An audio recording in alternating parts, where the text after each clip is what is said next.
Today I'd like to talk about two of the most influential rock and roll guitar players of the 1970s, really 1960s and beyond. Those are, rest in peace, Jeff Beck and Jimmy Page of Led Zeppelin. So I'd like to talk a little bit about their relationship and first of all, how they met. So Jimmy Page says that he and Jeff Beck met when they were right around 13 or 14 years old. And Jimmy said, I was part of a whole generation of people who were seduced by the sounds of rock and roll. There weren't many guitarists in the area at that point. You'd hear of other guitarists, you'd meet other guitarists, but nobody was really in close proximity to me. There was an art college at Epsom, and Jeff Beck's sister was attending that art college. Then one day, someone told Jeff Beck's sister there was another local guitarist named Jimmy Page. And apparently, Jeff Beck's sister said, there's another weird guitar player at your school, and he plays a weird guitar like you. Jimmy says, well, I think they cooked it up. Maybe we should get these two together. There was a knock on the door, and there was Jeff's sister, and there was Jeff holding his homemade guitar. We just bonded immediately. Can you imagine that? 13 or 14, two of the most influential guitar players of all time, meeting each other. So they would jam together, they'd trade licks, they'd play. And Jimmy Page was really well supported by his parents when it came to music.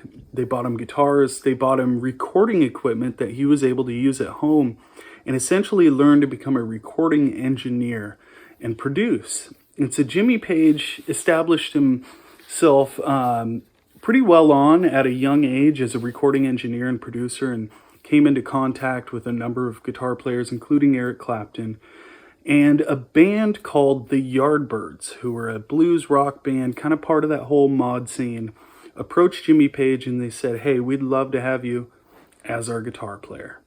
So when the Yardbirds asked Jimmy this, he was pretty well ensconced in his session work, recording engineering, and he was pretty happy with what he was doing. And he said, hey, I'm not available to play guitar myself, but I have this other guitar player by the name of Jeff Beck. Jeff Beck went and auditioned for the Yardbirds and immediately blew them away, and he joined forces with the Yardbirds.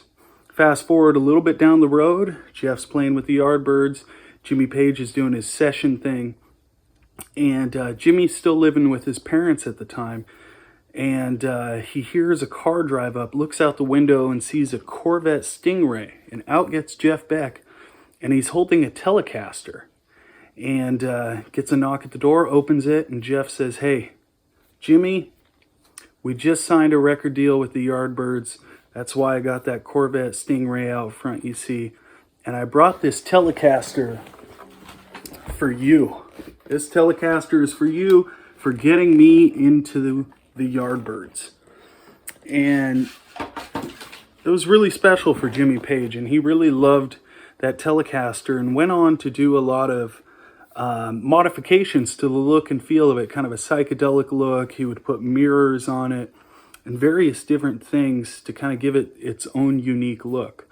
One kind of interesting thing is after Jimmy had done all that, in the Led Zeppelin 1 days, they'd finished their record and Jimmy was to go on tour with Led Zeppelin. He left the Telecaster behind, which had been used a lot on Led Zeppelin 1, maybe communication breakdown, good days, bad days, I have my share, stuff like that. Jimmy left his house and his guitars to an artist friend of his who was a ceramic artist. And when Jimmy returned after the tour, the ceramic artist brought the Telecaster to him and said, hey, here you go. And Jimmy's like, what is this? And the ceramic artist had completely removed all of Jimmy's modifications to it and done his own version of artwork on the guitar. And Jimmy hated it, never liked it, and it was never quite the same. And so he eventually stripped it down and such. So Jeff went on to play with the Yardbirds. What's interesting is one day the Yardbirds are having a show and there's kind of a punk rock vibe to it almost. And there's singers yelling at the crowd. There's all sorts of chaos going on. Jimmy Page is observing. He goes backstage after the show and he's hanging out backstage and the bass player quits right backstage. And they've got shows coming up at the Marquee in various places. Jimmy says, hey, guys, I know your songs. I'll jump in and play bass for a little bit.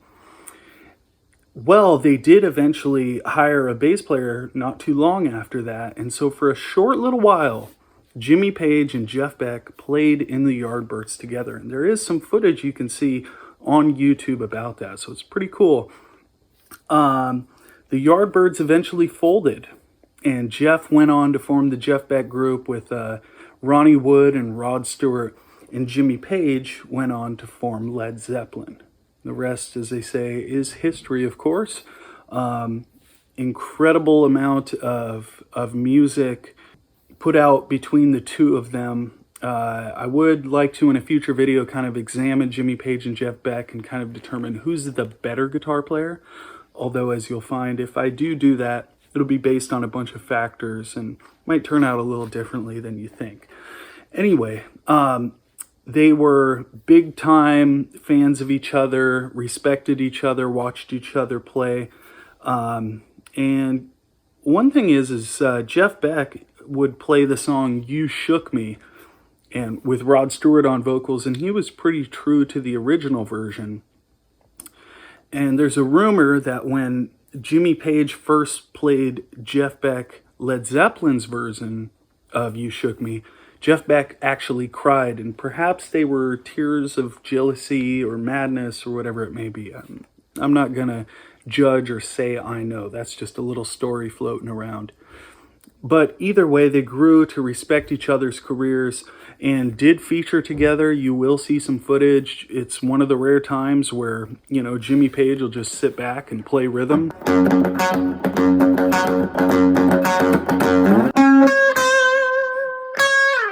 Well, Jeff Beck's playing the lead to Immigrant Song and stuff like that. There's some cool stuff to check out. So, when Jeff Beck was inducted into the Rock and Roll Hall of Fame, I believe that was in 2009, Jimmy Page had some very kind things to say about Jeff Beck. Jimmy said, "He leaves us mere mortals just wondering and having so much respect for him because Jeff's whole style is just totally unorthodox to the way that anyone was taught. He's just developed a whole style of expanding the electric guitar and making it into something that just sounds and techniques totally unheard of before, and that's just an amazing feat, believe me. As you know, he's done some amazing fusion records. Blow by Blow, for start, was just a solo record that established him as an incredible soloist of our time, and he just doesn't stop." So Jeff Beck is no longer with us. He no doubt had immense respect for Page as well. But Jimmy Page's respect for Jeff Beck has been voiced very often, and you'll find that a lot online if you search around. So, little bit of music history from me here, Lucas Holmgren, and I thank you for listening. Please subscribe. I've got so many other stories to tell about various musicians, but two guitarists that I know, love, and respect. I did get into Jimmy Page first, big Led Zeppelin fan, kind of came to know Jeff Beck after that. And at the time of this video, I'm only 32 years old. I never got to see Jimmy Page live. Hopefully may have the opportunity in the future. But I did get to see Jeff Beck live just a few years ago at the amphitheater in the Columbia River Gorge. And Jeff Beck was flat out incredible in his 70s. Every bit of a showman. His tone just got better and better. And I'll never forget The Sun Going Down and 'Cause We've Ended as Lovers playing by Jeff Beck. And rest in peace, Jeff Beck. To all you fans out there of Jimmy Page and Jeff Beck, try to find that little Yardbirds video of them playing together. It's pretty cool stuff.